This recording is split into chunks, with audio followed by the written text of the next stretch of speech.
La République, pour s'établir, a besoin de former sa propre religion, qu'ils vont appeler d'ailleurs, ça c'est un paradoxe incroyable, en tout cas une surprise, c'est un étonnement pour moi, jeune chercheur, la laïcité.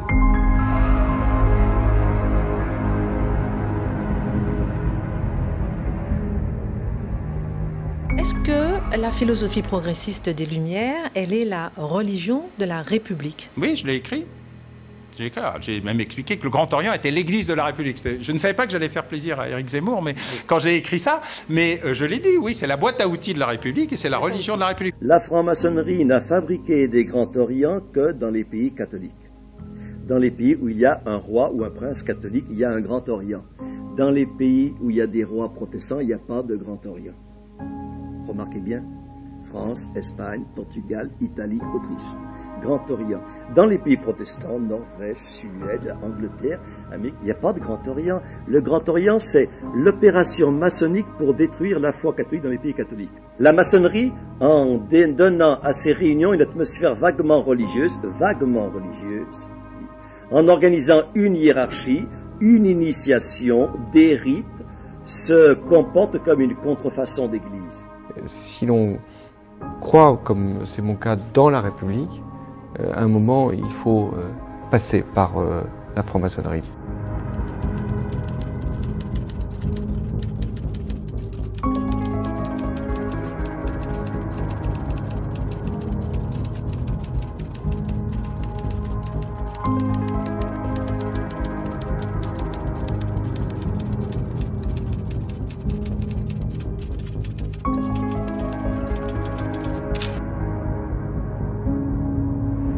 Voici une image extrêmement symbolique et explicite quant à la profonde nature de la franc-maçonnerie et de la Révolution dite française.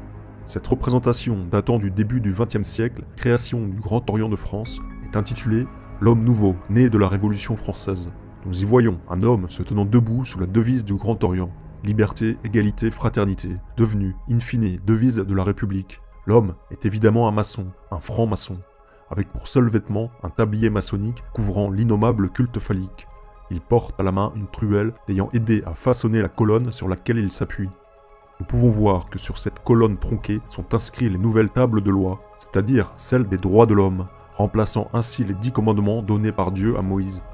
S'appuyant sur cette déclaration des droits de l'homme, fondation de l'État laïque, le nouvel homme, libéré et illuminé, écrase sous son pied un prêtre gisant au sol avec la Sainte Bible sous la main. Nous voyons également, éparpillés au sol, tiares papales et mitres des évêques, mais aussi les couronnes des monarques chrétiens, symboliquement poignardés par l'homme nouveau luciférien, adepte du non serviam. Pourquoi aujourd'hui les francs-maçons et tous les citoyens humanistes doivent affirmer cet engagement universaliste?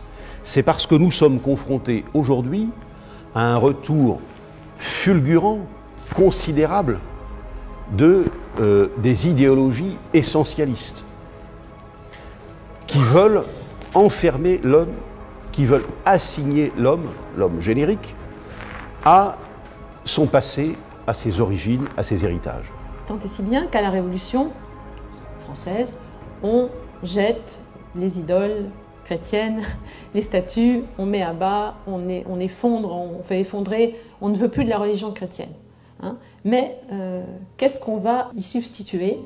On va y substituer pas seulement le culte de l'être suprême, mais on va voir à nouveau la déesse Isis ressurgir dans les fêtes. Ce n'est pas pour rien que les maçons se nomment les fils de la veuve, et qui est l'archétype, on va dire la figure archétypique de la veuve, c'est Isis, qu'on appelle Shentait, la veuve dans l'Égypte ancienne. Donc on voit bien que ce qui fait sens et qui refait surface, c'est encore cette veuve qui est Isis. Et dans les rituels maçonniques, notamment de maçonnerie égyptienne, elle est régulièrement invoquée. Donc cette révolution, là je vous parle d'avant la révolution, mais à la révolution où tout ce qui est religieux et, on va dire, religieux officiel, religion révélée, va être abattu, Isis va refaire surface. Et vous voyez peut-être pas très bien, mais il y a un épisode que je trouve tout à fait réjouissant par rapport à la force de cette figure archétypique. Robespierre ordonne une grande fête pour célébrer une grande fête de la réconciliation nationale. Et que va-t-on élever sur le champ de Mars, ou non, sur la place de la Bastille, je crois, oui, sur la place de la Bastille, sur les non pas les ruines encore fumantes, parce que c'est quelques années après, de la Bastille, on va élever une fontaine. Une fontaine, devinez, une fontaine qui représente Isis. Isis entourée de lions, avec son émesse, vous savez, cette coiffe à rayures traditionnelle, et de ses seins coule une eau régénératrice. Et je trouve cette image tout à fait extraordinaire dans une période qui se veut très laïque, très républicaine, très révolutionnaire. Qu'est-ce que Robespierre demande au peintre David? De faire une grande fête où Isis sera au centre de ce culte, on va dire, où on imagine cette scène tout à fait extraordinaire. Je vous laisse imaginer les 89 commissaires de la Révolution venant des 89 départements, de bons républicains avec leur petite cocarde, vont arriver jusqu'à cette fontaine et dans une coupe, ils vont se servir au sein de la déesse et boire à son sein dans une coupe, les uns après les autres. Et c'est cette statue monumentale qui était pas, je pense, qui était en plâtre, enfin qui n'a pas été pérenne, mais ils vont communier tous ces hommes au sein de la déesse. Moi, je trouve que c'est un symbole extraordinaire pour des républicains qui...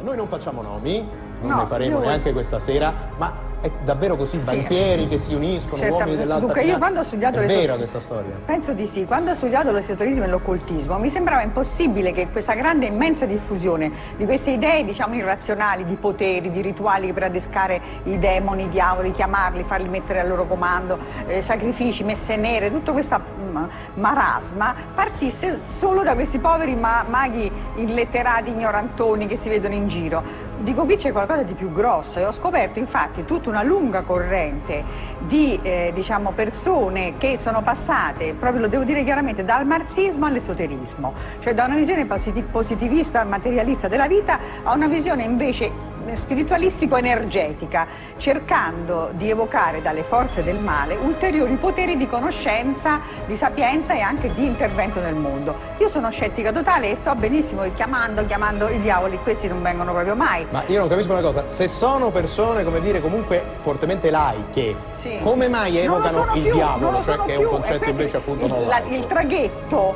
diciamo, Caronte li ha portati dal laicismo, materialismo a un mondo di esoterismo gnostico venato di occultismo, come se appunto queste energie ci fossero e fossero permeabili e, diciamo così, gestibili. Questo ho scoperto ed è vero. Quindi lei insomma ci crede? Banchieri, alta finanza, sì, che si riuniscono, ma pensi al fenomeno della patti col diavolo, professoressa? Patti col diavolo che nascono nell'ambito della massoneria deviata. La massoneria è la prima che ha sdoganato Satana e nelle logge dove io sono stata, quelle miste che si chiamano androgene, massoneria deviata? Si legge l'inno a Satana di Carducci, si pensa che il diavolo ha fatto un grande favore agli esseri umani perché gli ha dato da mangiare il frutto della conoscenza, quindi il diavolo è sdoganato e considerato un grande alleato dell'umanità, una visione spiritualista che si contrappone a quella cristiana. Una cosa assai complicata.